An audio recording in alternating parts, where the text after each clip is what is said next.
Day 2 News. We enlighten the dark side. Hii ni Day 2 News. Karibu popote pale ambapo upo, na taarifa ambazo zimetufikia hivi punde of course zimekuwa za kushtua na mjadala mkubwa kwenye mitandao mbalimbali ya kijamii. Ni hatua ya aliyekuwa mbunge wa Chama cha Demokrasia na Maendeleo Chadema katika nafasi ya viti maalum Esther Bulaya, ambaye rasmi sasa ametangaza kuhamia ndani ya Chama cha Mapinduzi CCM. Lakini hajatangaza tu kuhamia CCM, bali pia ametangaza kuwania nafasi ya ubunge katika eneo la Bunda mjini, kwa maana kwamba kuchukua fomu na kusubiri ridhaa ya chama, then wajumbe mara baada hapo tuone kama atakuwa mgombea au la. Taarifa hizi zipoje kiuchambuzi na imekuaje? Niko na Charles William, mmoja kati ya wachambuzi wabobezi wa siasa katika nchi yetu hii ya Tanzania na Afrika Mashariki na Kati kwa ujumla. Charles, taarifa hii wewe kwanza imekushtua? Nafikiri haijanishtua sana kwa sababu Esther Bulaya ni miongoni mwa wanachadema 19 waliokuwa wabunge wa chama hicho, ambao kamati kuu ya Chadema ilifanya kikao mwanzoni kabisa mwa mwaka 2020 mwishoni mwezi Disemba, ikawafuta uwanachama, ikawafukuza uwanachama Bulaya na wenzake 18. Kwa hiyo Bulaya kama mwanasiasa ambaye pia bado kijana, maana yupo kwenye miaka 40 plus. Sasa ilikuwa ni lazima aendelee kufanya siasa, na ilikuwa ni lazima atafute jukwaa la kisiasa tofauti na Chadema ambako wamefukuzwa, na masharti ya kurejea kwao yamekuwa kama wenyewe wanayaona kama yatawashusha kisiasa wakiyatekeleza inavyotakiwa. Kwa sababu moja kati ya kitu ambacho walikuwa wanatakiwa kufanya ni kuomba msamaha, kukiri makosa yao kwamba walifoji sahihi ya chama, wakaenda kuapishwa kuwa wabunge bila kuteuliwa na chama, na baada ya hapo sasa wakubali, baada ya huo msamaha chama kiamue kitakavyoona inafaa. Chama kinaweza kaamua kikawasamee au kisiwasamee au kikawaweka chini ya uangalizi baada ya kukiri. Sasa kwa mwanasiasa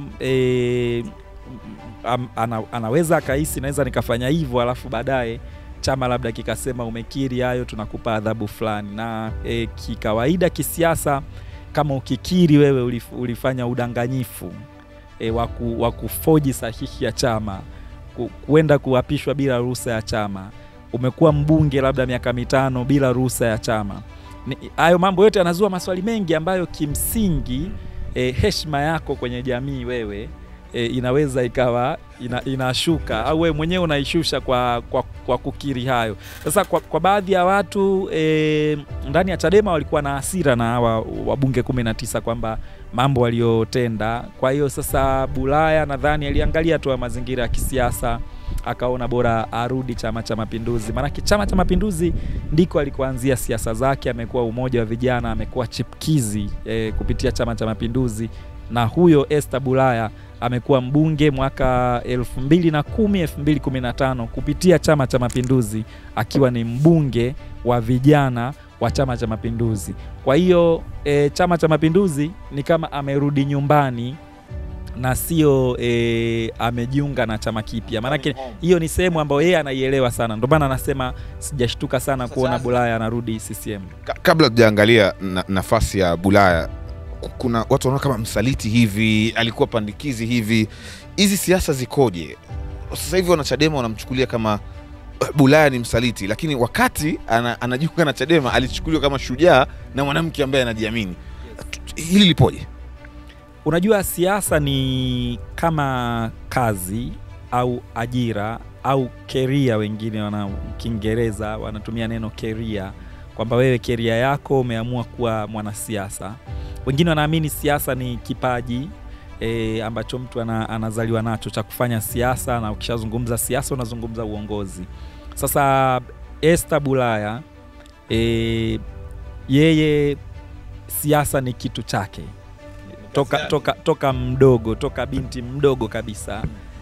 Amekuwa kwenye heka za siasa za Chama cha Mapinduzi, umoja wa vijana, chipkizi, mpaka kufika hatua ya kuwa mbunge. Na kuna mstari mwembamba sana kati ya maslahi ya chama cha siasa na maslahi ya mwanasiasa. Kuna mstari mwembamba sana unaotenganisha hayo, yani maslahi ya mwanasiasa na maslahi ya chama cha siasa.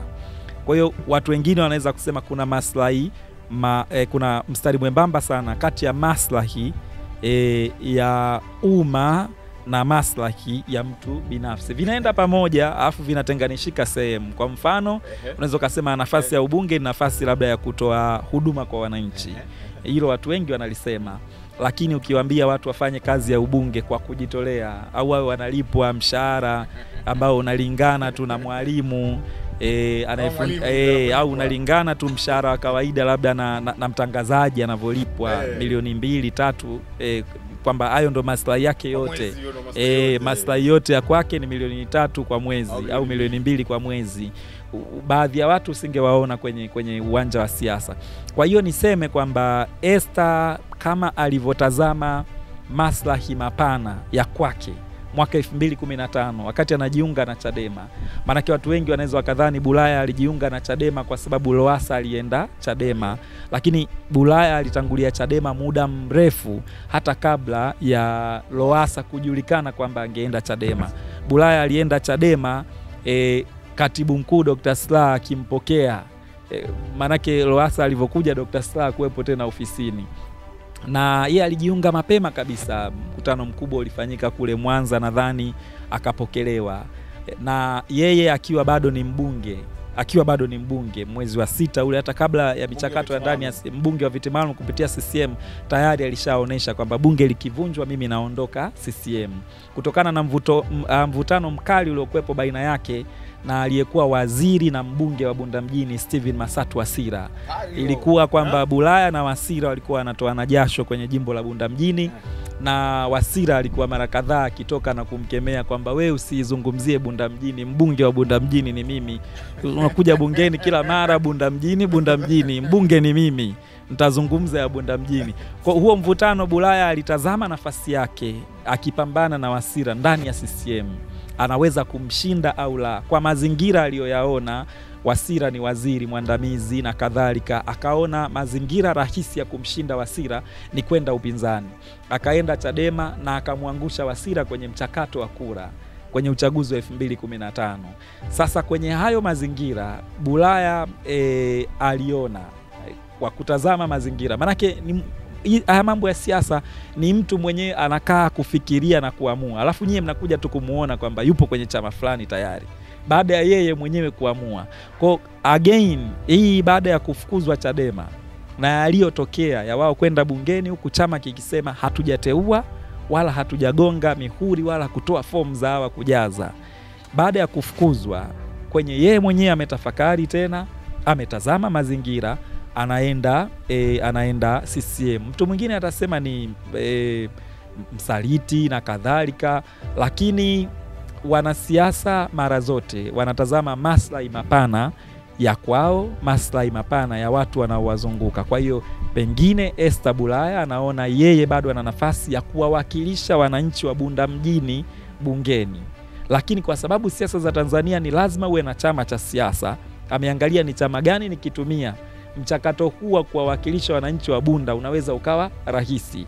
Sasa ni ngumu kutenganisha, na kuna mstari mwembamba sana kati ya maslahi yake binafsi na maslahi ya wananchi, kwa sababu maslahi ya wananchi yanategemea nani ataenda kuwakilisha, na maslahi yake yanategemea kama wananchi wataruhusu yeye akawawakilishe.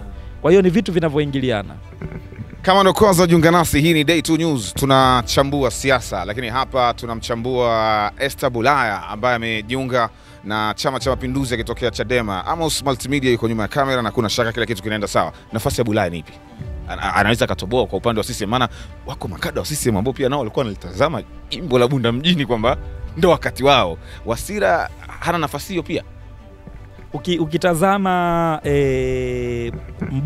mbunge wa sasa hivi Robert Chacha Maboto. Unaanza kwanza na mbunge wa sasa hivi wa Bunda mjini Robert Chacha Maboto. Ukitazama amekuwa ni mbunge mwenye amfanya kazi yake hatujui sana kwenye zile kata za Bunda. Nafikiri kuna kata sijui 14, lakini hatujui sana hali yake kule ground, kwa sababu sisi tumekuwa tukifuatilia siasa kwa njia mbalimbali, vyombo vya habari na nini. Sasa hatujui kwa ground hali ikoje kwenye Bunda ya mbunge, lakini Bulaya ni mwanasiasa maarufu Bunda, sio mgeni. Amekuwa mbunge wa viti maalum miaka 5 na muda mwingi, kwa sababu alikuwa anataka kugombea jimbo la Bunda mjini. Kwa hiyo alipokuwa mbunge wa viti maalum alitengeneza network kubwa sana ya wana CCM ili aje kushinda kura za maoni 2015. Alipoona mazingira hayajakaa vizuri akakimbilia upinzani na akapambana pale akashinda jimbo.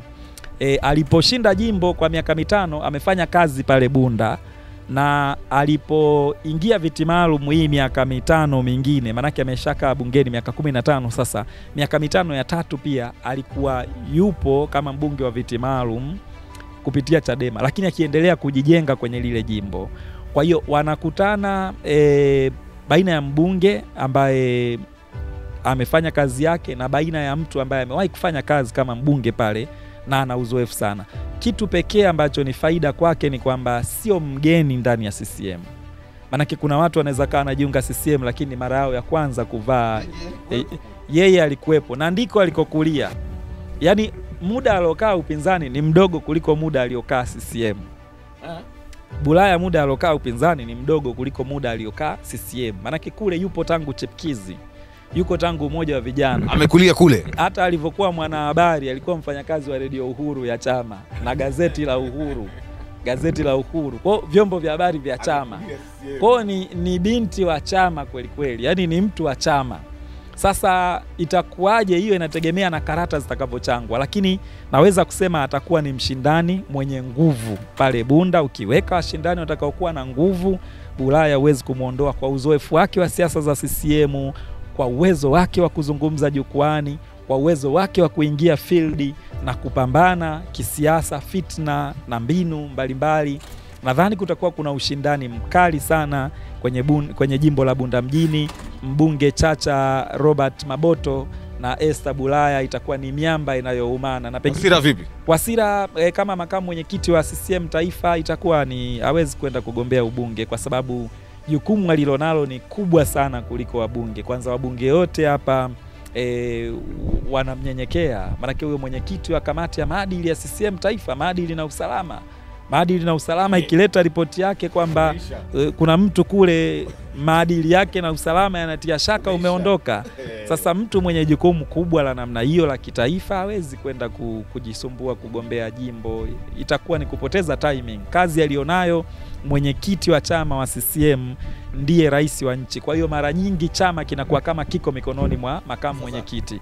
Kwa hiyo hawezi kuacha jukumu kubwa kama hilo akaenda kugombea ubunge. Na so far kama rais anamtaka anaweza kumpa tu nafasi za zile 10, sio Wasira akajisumbue kwenye jimbo. Sasa Charles, tukao tunaelekea kumalizia, ili nikasema lazima nikuulize. Watu wanasema Esther Bulaya ana urafiki mkubwa na Halima, na Halima Mdee ndiye ambaye pengine inavyosemekana za chini alimshawishi Esther Bulaya kujiunga na Chadema kutoka CCM. Esther Bulaya hawezi kumshauri Halima kujiunga na CCM?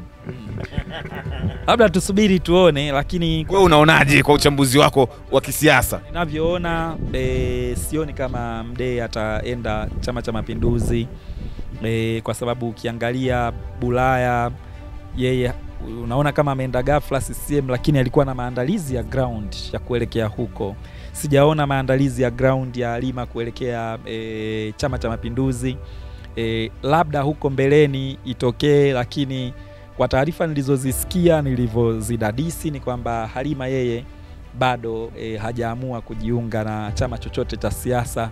Anasalia kuwa mwanachama wa Chadema aliyefukuzwa wanachama, ambaye sasa ataamua mwenyewe hapo baadaye mustakabali wake. Lakini mpaka dakika hii tunavyozungumza bado hajawa na mustakabali wa moja kwa moja kwamba anataka kwenda kwenye chama fulani kufanya jambo fulani. Angekuwa na option ya kwenda CCM, kwa uwezo wake, kwa elimu yake na uzoefu wake, ana nafasi nzuri, hata kama si ya kushinda ubunge, lakini ya kupata nafasi yoyote ya kuhudumu serikalini. Angeweza kwenda chama cha ACT Wazalendo, kule yupo Zitto Zuberi Kabwe, ambaye ndiye aliyemjazia fomu kwa mara ya kwanza Mdee alipogombea ubunge wa viti maalum Chadema 2005. Zitto Zuberi Kabwe ndiye aliyejaza fomu ya Halima kwa jinsi alivyokuwa anaona kwamba huyu ni binti mwenye potential. Lakini angeweza kwenda Chauma, wapo marafiki zake wengi wamekimbilia huko, kina Benson Kigaila, kina Salum Mwalimu, kina John Mrema, kina Henry Kileo, wote hao ni maswaiba zake wako Chauma. Kwa alikuwa na option kubwa sana ya kwenda CCM, ACT au Chauma. Labda tuone huko mbeleni nini kitatokea, lakini mpaka sasa hivi tunavyozungumza Halima, kwa taarifa nilizonazo mimi, bado hajaamua mustakabali wake wa kisiasa. Huyu ni Charles William, mchambuzi mbobezi wa masuala ya kisiasa hapa Tanzania, Afrika Mashariki na Kati. Tukasema tuzungumze naye kuhusiana na masuala mbalimbali, hususan ile swala la Esther Bulaya. Una lolote la kumalizia bwana Charles kabla hujaondoka? Mimi nafikiri tuendelee kuangalia mbilinge ndani ya CCM na vyama vingine, kwa sababu huu ndo msimu wake wa siasa kuzungumza, huu ndo msimu wa propaganda, huu ndo msimu. Dada anatoboa maneno mengi. Dada anatoboa pale Bunda. Sasa Dada Bulaya. Dada Bulaya tuiangalie ngoma yake, maana wajumbe wa CCM sio wa kuamini bwana. Hawatabiriki wale. Wajumbe hawatabiriki. Mimi katika watu ukiniambia wawekee dhamana, ukiniambia wawekee dhamana, mimi sikubali kuweka dhamana. Ni wajumbe wa CCM, hawatabiriki, haujulikani wanataka nini, haijulikani wanapenda nini, na wanaweza wakakwambia tuko nyuma yako, alafu ukageuka ukakuta hakuna mtu. Kuna mtu aliwahi kuwaamini wajumbe na wakamwambia tunahitaji 1 2 3 4 mkuu, kitupa hivi sisi tuko na wewe, akatimiza. Baada ya hapo akatimiza na akaja akapata kura 3 na kila mjumbe akasema hizo 3 mheshimiwa ya kwangu imo. Yule bwana akawa anatembea na bastola akasema sitaki kumsikia mtu yoyote, takuja nimtwange mtu hapa niende jela. Inaitwa Day 2 News. Story kama hizi za siasa zinazohusisha uchambuzi wa madini heavy na unique zinapatikana hapa kila siku. Cha kufanya cha muhimu ni kusubscribe, kushare, kulike pamoja na kucomment. Na leo tukasema tumzungumzie Esther Bulaya pamoja na hatima yake ya kisiasa, aliyetunyambulishia na kutusafirisha kote kule katika historia hii na siasa hizi za Esther Bulaya. Ni Charles William. Mimi naitwa Kelvin Rafael Zungu, nyuma ya kamera ni Amos Multimedia. Hii ni Day 2 News. Tukutane tena kwa wakati mwingine, lakini nikukumbushe cha muhimu ni kuendelea kuwa na sisi. Huu ni wakati wa siasa, kwa uchambuzi wa aina tofauti za taarifa za siasa, iwe ni nje ya mipaka ya Tanzania ama hapa ndani, unapatikana Day 2 News. Day 2 News. We enlighten the dark side.